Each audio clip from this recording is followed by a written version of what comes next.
నమస్తే వి digital news కి స్వాగతం నేను వేణి ముందుగా హెడ్లైన్స్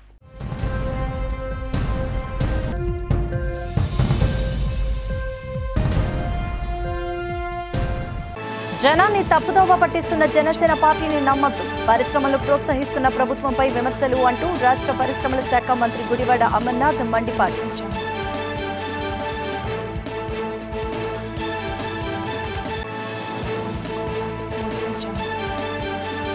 విశాఖలోని ఇండస్ హాస్పిటల్లో భారీ అగ్ని ప్రమాదం దట్టమైన పొగ వ్యాపించడంతో భయంతో పరుగులు తీసిన ప్రజలు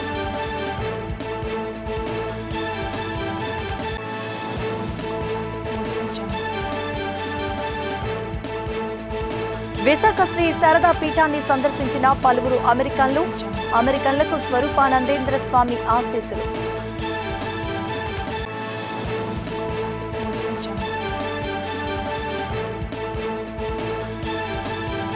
మార్గశిర మాసం సందర్భంగా శ్రీ కనక మహాలక్ష్మి అమ్మవారి దేవాలయంలో ప్రత్యేక పూజలు తెల్లవారుజాము నుండి అమ్మవారి దర్శనం కొరకు బారులు తీరిన భక్తులు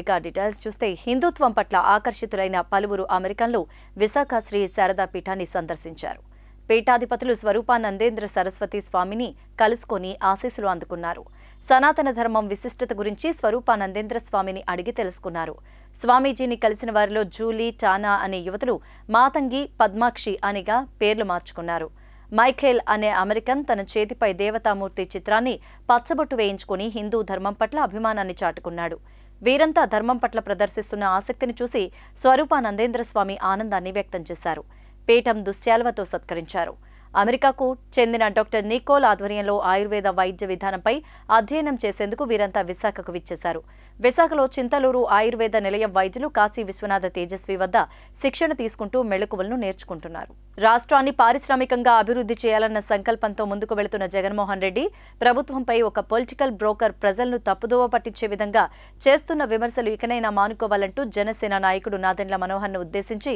రాష్ట్ర పరిశ్రమల శాఖ మంత్రి గుడివాడ అమర్నాథ్ ఘాటుగా హెచ్చరించారు హిందూపూర్లో పారిశ్రామిక అభివృద్ధిలో భాగంగా భూములు కేటాయిస్తూ ప్రభుత్వం తీసుకున్న నిర్ణయాన్ని వక్రీకరించి నాదెండ్ల మనోహర్ చేసిన వ్యాఖ్యలపై మంత్రి అమర్నాథ్ తీవ్రంగా స్పందించారు విశాఖ సర్క్యూట్ హౌస్లో ఏర్పాటు చేసిన మీడియా సమావేశంలో ఆయన మాట్లాడారు హిందూపూర్లో 350 ఎకరాల భూమిని క్విడ్ ప్రోకో కింద నియోజన్ ప్రాపర్టీస్ ప్రైవేట్ లిమిటెడ్కి కట్టబెట్టారంటూ మనోహర్ ప్రజలను తప్పుదోవ పట్టించే ప్రయత్నాలు చేస్తున్నారన్నారు శ్రీకాకుళం జిల్లా ఉద్దానంలో కిడ్నీ సమస్యకు పరిష్కారం చూపించింది జగన్మోహన్ రెడ్డి ప్రభుత్వం మాత్రమేనని మంత్రి అమర్నాథ్ స్పష్టం చేశారు అంశం కూడా మీ అందరికీ తెలుసు ఎన్నో ఏళ్లుగా ఉద్దానం ప్రాంతంలో ప్రజలు పడుతున్నటువంటి ఇబ్బందుల్ని అక్కడ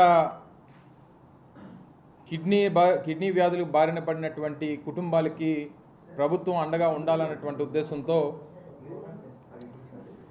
అక్కడ ఒక కిడ్నీ రీసెర్చ్ సెంటర్ని అలాగే వాటర్ ప్రాజెక్ట్ని ఒకటి కూడా అక్కడ ప్రారంభోత్సవం చేయడానికి ముఖ్యమంత్రి గారు విచ్చేస్తూ ఉన్నారు దాంతోపాటు పలాసలో ఒక కొత్త ఇండస్ట్రియల్ పార్క్ను కూడా ఏర్పాటు చేస్తున్నటువంటి సందర్భంలో దానికి కూడా ముఖ్యమంత్రి గారు శంకుస్థాపన చేయబోతా ఉన్నారు అనేక సందర్భాల్లో చెప్పినట్టు ఉత్తరాంధ్ర ప్రాంతానికి సంబంధించి అనేక అభివృద్ధి కార్యక్రమాలకి ప్రభుత్వం కట్టుబడి ఉంది ఈ కార్యక్రమాన్ని కూడా మా ప్రభుత్వంలోనే ప్రారంభించాం మా ప్రభుత్వంలోనే పనులు ప్రారంభించాం ప్రారంభోత్సవం కూడా ఇప్పుడు మేమే చేస్తూ ఉన్నాం దాంతోపాటు అనేక ప్రాజెక్టులు కూడా ఉత్తరాంధ్ర ప్రాంతానికి సంబంధించి మూలపేటలో పోర్టు కానివ్వండి లేదా భోగాపురంలో ఎయిర్పోర్టు నిర్మాణం కానివ్వండి అలాగే ఈ ప్రాంతంలో అనేక ప్రాజెక్టులకు సంబంధించినటువంటి పనులు కూడా అనేక పరిశ్రమలకు సంబంధించి కానీ అనేక కార్యక్రమాలన్నీ కూడా మొన్న ముఖ్యమంత్రి గారు ప్రారంభించినటువంటి ఇనార్బిట్ మాల్ కూడా పెద్ద ఎత్తున పనులు జరుగుతున్నటువంటి సందర్భాన్ని మనకి విజువల్గా కనబడతా ఉన్నాయి మరి వీటన్నిటినీ ఏ రకంగా డీవియేట్ చేయాలన్నటువంటి ఉద్దేశంతో ఓ పక్క ప్రతిపక్షాలు తెలుగుదేశం పార్టీ ఒక పక్క కానీ జనసేన పార్టీ కానీ వారు మాట్లాడుతున్నటువంటి సందర్భాన్ని మనం ఈరోజు చూసాం ఇది ఈరోజు జనసేన పార్టీ కార్యాలయం నుంచి విడుదలైనటువంటి ఒక ప్రెస్ నోట్. దీంట్లో ఈరోజు ఆ పార్టీకి చెందినటువంటి నాయకుడు పెట్టినటువంటి ప్రెస్ కాన్ఫరెన్స్కి సంబంధించినటువంటి అనేక అంశాలన్నీ కూడా, వారు మాట్లాడినటువంటి అంశాలన్నీ కూడా ఇందులో పొందుపరుస్తూ విడుదల చేసినటువంటి ప్రెస్ రిలీజ్ ఇది. ఇందులో ఎన్ని బూతులు ఉన్నాయంటే, బూతులు ఇన్ ద సెన్స్ ప్రజల్ని తప్పుదోవ పట్టించేటువంటి కార్యక్రమాలు. ఇందులో హెడ్డింగ్ ఏంటంటే వైసీపీ క్లియరెన్స్ సేల్ మొదలుపెట్టింది అనేటువంటిది దీనికి హెడ్డింగు. ఇది మాట్లాడింది ఎవరు? జనసేనలో ఉన్నటువంటి ఒక పొలిటికల్ బ్రోకర్. ఎవరు? తెలుగుదేశం పార్టీని జతపరచాలని, తెలుగుదేశం పార్టీని దగ్గర చేయాలి జనసేనకి, లేదా జనసేనని తీసుకెళ్ళి హోల్సేల్గా తెలుగుదేశం పార్టీకి అమ్మేయాలనేటువంటి దానికి మధ్యవర్తిగా వ్యవహరించినటువంటి ఒక పొలిటికల్ బ్రోకర్ చెప్పినటువంటి మాటలు ఇవన్నీ కూడా. ఉమ్మడి రాష్ట్రానికి స్పీకర్ పదవి చేశాడు. ఏదో కాస్త కూస్త జ్ఞానం ఉందని చెప్పి అనుకున్నాం. కొంచెం అన్నా మాట్లాడేటప్పుడు కొన్ని వాస్తవాలు, సరే ప్రతిపక్షంగా ఉన్నారు కాబట్టి అధికారంలో ఉన్నటువంటి రాజకీయ పార్టీని విమర్శించేటువంటి అవకాశం ప్రజాస్వామ్యం ఈ దేశంలో ప్రతి ఒక్కరికి ఇచ్చింది. కానీ ప్రజల్ని తప్పుదోవ పట్టించేటువంటి మాటలు మాట్లాడడం అనేటువంటిది సమంజసం కాదు. వాళ్ళ నాయకుడేమో అజ్ఞాతవాసి, ఈయనేమో అజ్ఞానవాసి. ఇందులో రెండు అంశాలకు సంబంధించి, ఒకటి నియోజన్ ప్రాపర్టీస్ హిందూపూర్కి సంబంధించినటువంటి 350 ఎకరాలకు సంబంధించినటువంటి భూమిని క్విడ్ ప్రోకో కింద ఈ ప్రభుత్వం వారికి కట్టబెట్టింది అనేటువంటిది వారు ఇచ్చినటువంటి స్టేట్మెంట్. గో ఆధారిత ప్రకృతి పంటల మేళాను ఆంధ్ర యూనివర్సిటీ ఇంజనీరింగ్ కళాశాల గ్రౌండ్లో నిర్వహించారు. ఈ నెల 14 నుంచి 17 వరకు మేళాను నిర్వహించనున్నారు. ఈ కార్యక్రమానికి ముఖ్య అతిథిగా జీవీఎంసీ కమిషనర్ సాయికాంత్ వర్మ విచ్చేసి ప్రారంభిస్తారు. ఈ సందర్భంగా ఆయన మాట్లాడుతూ మన ఆరోగ్యం మన ఆరగించే ఆహారం మీద ఆధారపడి ఉంటుందన్నారు. ప్రపంచానికి ఆరోగ్యకరమైన ఆహారం అందించే రైతులకు చేయూత ఇవ్వడం ద్వారా మన ఆరోగ్యాన్ని మనమే కాపాడుకోవచ్చన్నారు. విశాఖను ఆరోగ్య విశాఖగా తీర్చిదిద్దాలంటే ఇటువంటి మేళాలు దోహదపడతాయని పేర్కొన్నారు. అమృత పండించి అందజేస్తున్న రైతులను ప్రతి ఒక్కరిని ఆదరించాలన్నారు. కార్యక్రమంలో భారత్ కిసాన్ సంఘ్ జాతీయ నాయకులు జలగం కుమారస్వామి, గో ఆధారిత ప్రకృతి రైతు సంఘం అధ్యక్షులు సుబ్రహ్మణ్య వర్మ, వ్యవసాయ శాస్త్రవేత్త అశోక్ కుమార్లు పాల్గొన్నారు. గో ఆధారిత ప్రకృతి వ్యవసాయంతో చేసినటువంటి పరికరాలు కానీ అన్నింటినీ కూడా ఇక్కడ ఈరోజు ఈ స్టాల్ ఏర్పాటు చేసి ఈ ఎగ్జిబిషన్ ఇక్కడ ఏర్పాటు చేయడం, దీంట్లో ఇది సందర్శించడానికి రావడం ఎంతో సంతోషంగా ఉంది. ఇక్కడ అసలు అంటే ఆర్గానిక్ ఫార్మింగ్ ద్వారా ఎటువంటి ప్రోడక్ట్స్ మనకి ఈరోజు మార్కెట్లో ఉన్నాయి అనేది ఒక అవగాహన తెలుసుకోవడానికి ఇది ఒక చక్కటి వేదిక. అంతేకాకుండా ఇక్కడికి వచ్చిన వాళ్ళందరూ నేరుగా రైతులు మరియు చిన్న చిన్న పరిశ్రమలు చేసుకునే వాళ్ళందరూ వచ్చారు కాబట్టి వాళ్ళకు కూడా నేరుగా కస్టమర్లతోనే మాట్లాడి వారి యొక్క ప్రోడక్ట్స్ని నేరుగా కస్టమర్స్కి అందించేటువంటి ఒక మంచి అవకాశం ఇక్కడ ఏర్పడింది. సో ఇటువంటి ఈ ఎగ్జిబిషన్కి ఈరోజు వచ్చి ఈ పార్టిసిపేట్ చేయడం ఎంతో సంతోషంగా ఉంది. విశాఖ నగర ప్రజలందరూ కూడా మన విశాఖ నగరాన్ని ఒక ఆరోగ్య నగరంగా తీర్చిదిద్దాలి అంటే మనం అందరం కూడా ఈ ఆర్గానిక్ ఫార్మింగ్, ఆర్గానిక్ పరంతో చేసినటువంటి ఆహార పదార్థాలే తీసుకోవడం వల్ల మనుషుల యొక్క ఆరోగ్యం అన్నీ పెరుగుతుంది అని ఆశిస్తూ విశాఖ నగర ప్రజలందరూ కూడా ఈ ఎగ్జిబిషన్కి వచ్చేసి ఇక్కడ ఉన్న అనేక రకాల పదార్థాలు, ఆర్గానిక్ ప్రోడక్ట్స్ అన్నింటినీ కూడా చూసి వాటిపైన అవగాహన పెంచుకొని ఇక్కడికి వచ్చిన రైతులకి, కుటీర పరిశ్రమల వాళ్ళందరికీ కూడా మంచి ప్రోత్సాహాన్ని అందించగలరని ఆశిస్తున్నాను. ధన్యవాదాలు. బహుజనులకు రాజ్యాధికారం సొంతం కావాలని సమాజ్వాదీ పార్టీ జాతీయ నాయకులు ముఖిలేష్ యాదవ్ ఆకాంక్షించారు. ఆ దిశగా ఆంధ్రప్రదేశ్లో అన్ని వర్గాల వారిని ఐక్యం చేసుకుని సమాజ్వాదీ పార్టీ అధికారంలోకి తీసుకువచ్చేందుకు ఉత్తరాంధ్ర ప్రాంతంలో ఇన్ఛార్జిగా జాలాది విజయ్తో పాటు మరికొంతమంది నాయకులు కార్యకర్తల్ని నియమించారు. డాబా గార్డెన్స్ అల్లూరి విజ్ఞాన కేంద్రంలో సమాజ్వాదీ పార్టీ రాష్ట్ర అధ్యక్షులు పాసం వెంకటేశ్వర్లు సమక్షంలో ప్రమాణ స్వీకారం చేశారు. ముందుగా దివంగత నేత పార్టీ వ్యవస్థాపకులు ములాయం సింగ్ యాదవ్ చిత్రపటానికి పూలమాలలు వేసి నివాళులర్పించారు. ఈ సందర్భంగా జాలాది విజయ్ మాట్లాడారు. మహిళల్లో చైతన్యం నింపిన మొదటి ఉపాధ్యాయురాలు సావిత్రిబాయి పూలే జయంతి సందర్భంగా ప్రమాణ స్వీకారం చేయడం ఆనందంగా ఉందన్నారు. పార్టీ బలోపేతానికి కృషి చేస్తానన్నారు. సమాజ స్థాపన నిర్మాణమే సమాజ్వాదీ పార్టీ లక్ష్యమన్నారు. ములాయం సింగ్ యాదవ్ గారు ఏ ఆశయాలతో అయితే దాన్ని స్థాపించారో, మన సమస్యల్ని మనమే పరిష్కరించుకోవాలి, మన కన్నీళ్లు మనమే తుడుచుకోవాలి, పురిటి నొప్పుల బాధ అనుభవించే అమ్మకే తెలుస్తుంది అన్న ఆలోచన దృక్పథంతో ఈ పార్టీని స్థాపించడం జరిగింది. దీనికి 2 కళ్ళుగా 2 చక్రాలుగా డాక్టర్ బాబాసాహెబ్ అంబేద్కర్ గారి ఆశయాలను తీసుకొని రామ్ మనోహర్ గారి ఆశయాలకు అనుగుణంగా సమాజ్వాదీ పార్టీ స్థాపించడం జరిగింది. స్వీకరించడం కాదు, పదవిలో ఉన్న కష్టాలు అనేవి ఎన్నుంటాయో ఒక పార్టీని బలోపేతం చేయడానికి ఫోటోలు కాదు మనకి కావాల్సింది, పదవుల కన్నా ఈ పెట్టుకున్న క్యాప్ యొక్క గౌరవాన్ని, ఎన్నో సంవత్సరాల వాళ్ళ కష్టంతో స్థాపించిన ఆ పార్టీకి ఒక అనుబంధంగా అనుసంధానంగా ఒక చిన్న దారంలాగా మమ్మల్ని కూడా చేసుకొని ముందుకు నడిపించడానికి మమ్మల్ని ఎన్నుకొని మీ ఆడపడుచుగా, ఉత్తరాంధ్ర మీ ఆడపడుచుగా మమ్మల్ని తీసుకున్నందుకు, రాష్ట్ర మహిళా అధ్యక్షురాలు పదవిని ఇచ్చినందుకు అఖిలేష్ యాదవ్ గారికి కృతజ్ఞతలు తెలియజేసుకుంటూ, అంబేద్కర్ గారు అయితే రామ్మోహన్ గారు ఇద్దరు కూడా పోరాడారు. వారు చెప్పిన ఒక చిన్న లైన్ని మనం తీసుకుంటే, ఒక సంఘం కానీ ఒక పార్టీ కానీ పురోగతి అంటే డెవలప్మెంట్ మనం దేనికి పెట్టి చూడొచ్చు అంటే, ఆ సంఘంలో ఆ పార్టీలో మహిళల పురోగతిని బట్టే మనం ఆ పార్టీ డెవలప్మెంట్ని చూడొచ్చు అని చెప్పారు భీమరావు అంబేద్కర్ గారు కానీ రామ్మోహన్ లోహియా గారు కానీ. సో అంతటి క్లిష్టమైన బాధ్యతని ఈరోజు మన జాలాది విజయ్ గారు తీసుకున్నారు. దానికి సమర్థవంతులు కూడా ఒకసారి మనం ఆమె క్వాలిఫికేషన్ కానీ వాళ్ళ బ్యాక్గ్రౌండ్ కానీ అనుకున్న నిబద్ధత అనుకున్న మనం పరిశీలిస్తే మన స్టేట్లో ఉన్న పొలిటికల్ అన్ని పార్టీల్లో కల్లా మహిళా అధ్యక్షురాలు బెస్ట్ అని మనం ఇప్పుడు చెప్పవచ్చు.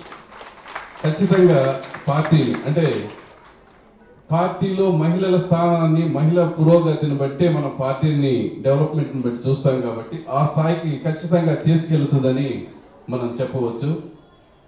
ఇటీవల అఖిలేష్ గారిని కలిసినప్పుడు కూడా విశాఖపట్నంలో ఒక ప్రోగ్రాం కండక్ట్ చేద్దాం, దానికి అమితాబ్ బచ్చన్ గారి వైఫ్ జయ బచ్చన్ గారు కూడా వస్తానని చెప్పారు.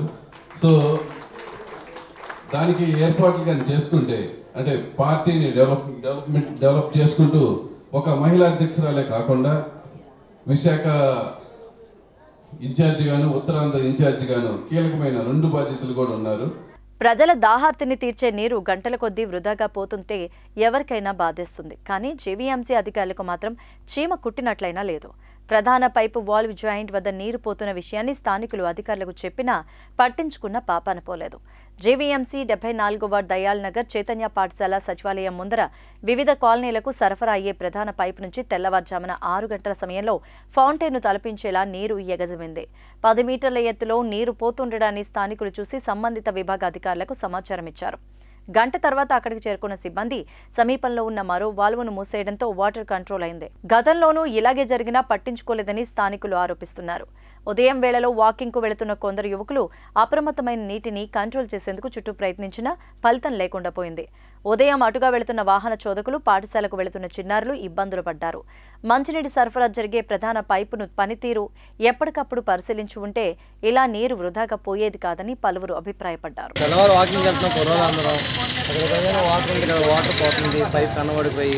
వాటర్ పోతుంటే ఆల్రెడీ ఫోన్ చేసాము, ఎంతమంది తాగడానికి వాటర్ లేదు, ఆ వాటర్లో పోతుంటే ఎలాగా చెప్పండి. ఫోన్ చేస్తుంటే ఫోన్ లిఫ్ట్ చేయట్లేదు, ఏ కానీ ఎవరు ఎక్కట్లేదు, ఏం చేయమంటారు చెప్పండి మీరు. ఇంత ముందు కూడా పోయిందన్నారు. ఇంతకుముందు ఉంది ఆల్రెడీ ఒకసారి పోయింది, అలా చెప్పాం, పట్టించుకోలేదు. ఈసారి కూడా పోతుంది. రోడ్డు అంతా ట్రాఫిక్ అయిపోయి వాటర్ అందరూ తెలిసిపోతున్నారు. విశాఖ జగదాంబ కూడలి సమీపంలోని ఇండస్ హాస్పిటల్లో భారీ అగ్ని ప్రమాదం సంభవించింది. హాస్పిటల్ భవనం నుంచి మంటలు దట్టమైన పొగ వ్యాపిస్తోంది. భయంతో ప్రజలు పరుగులు తీస్తున్నారు. స్థానికులు అగ్నిమాపక సిబ్బందికి, పోలీసులకు సమాచారం అందించారు. అగ్ని ప్రమాదం ఎలా జరిగిందో ఎవరూ చెప్పలేకపోతున్నారు. వెంటనే స్పందించిన రోగుల బంధువులు సమీప ఆసుపత్రులకు వారిని తరలిస్తున్నారు.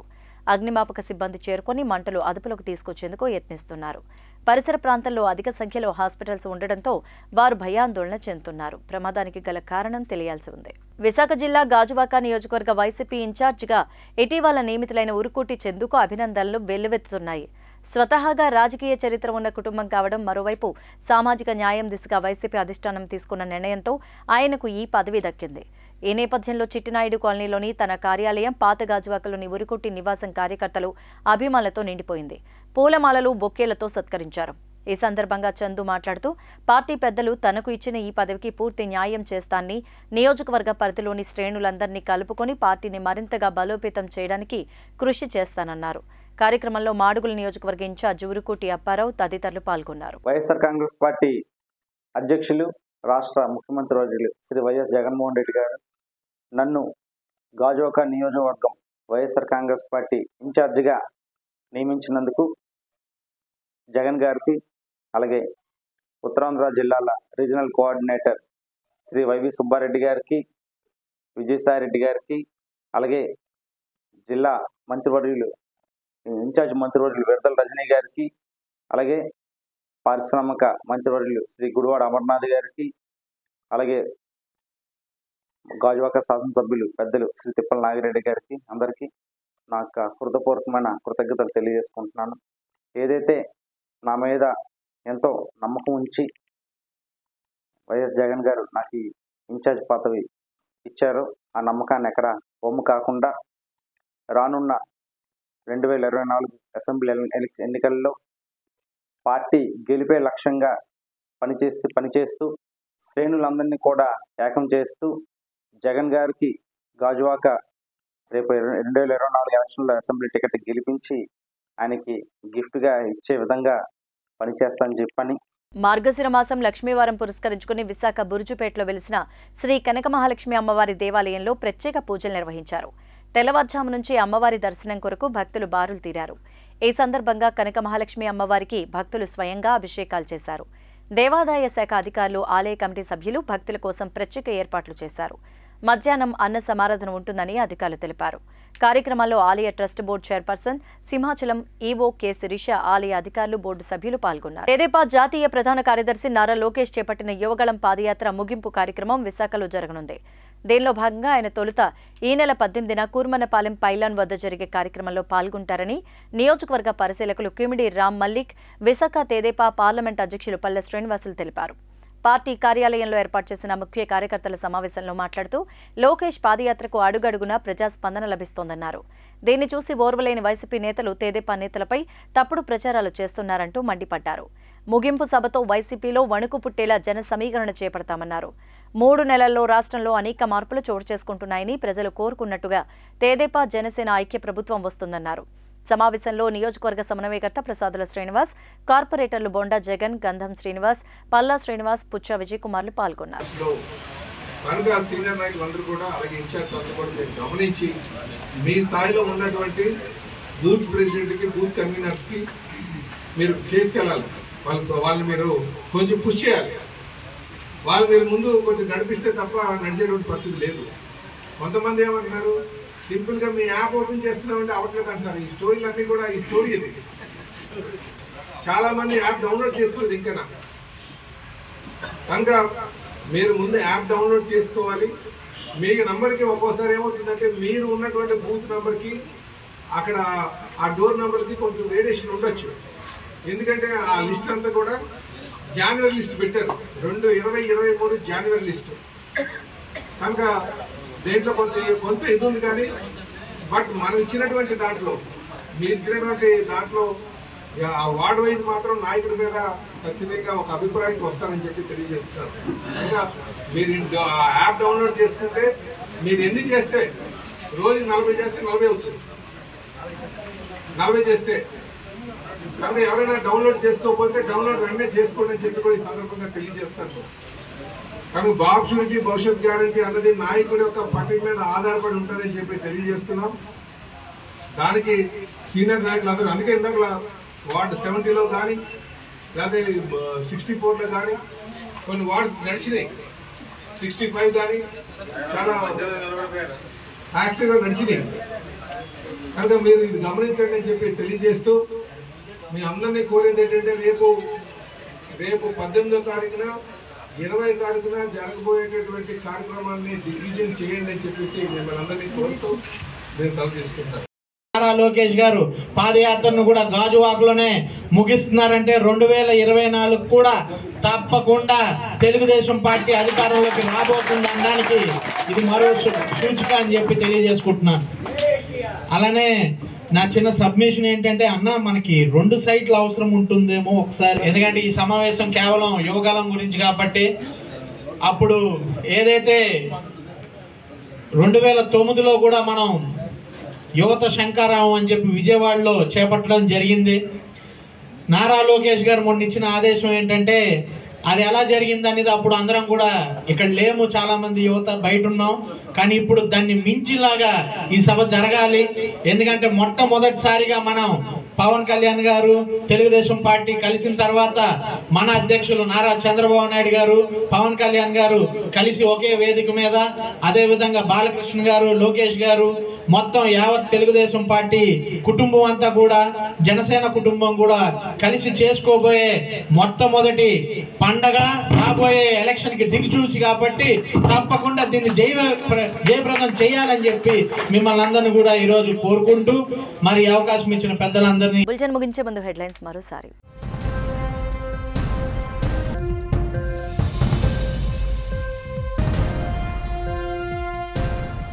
జనాన్ని తప్పుదోవ పట్టిస్తున్న జనసేన పార్టీని నమ్మద్దు, పరిశ్రమలు ప్రోత్సహిస్తున్న ప్రభుత్వంపై విమర్శలు అంటూ రాష్ట్ర పరిశ్రమల శాఖ మంత్రి గుడివాడ అమర్నాథ్ మండిపాటు.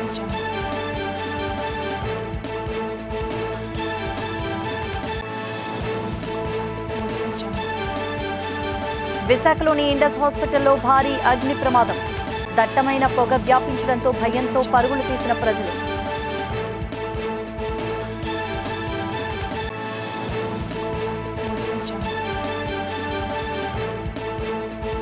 విశాఖ శ్రీ శారదా పీఠాన్ని సందర్శించిన పలువురు అమెరికన్లకు స్వరూపానందేంద్ర స్వామి ఆశీస్సులు.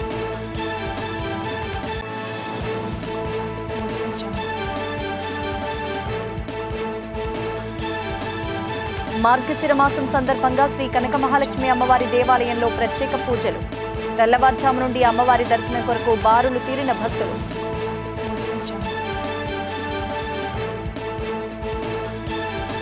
ఇవే బులెటిన్ అప్డేట్స్. మరిన్ని వార్తా విశేషాలతో మరో బులెటిన్లో మళ్ళీ కలుసుకుందాం. అంతవరకు సెలవు, నమస్తే.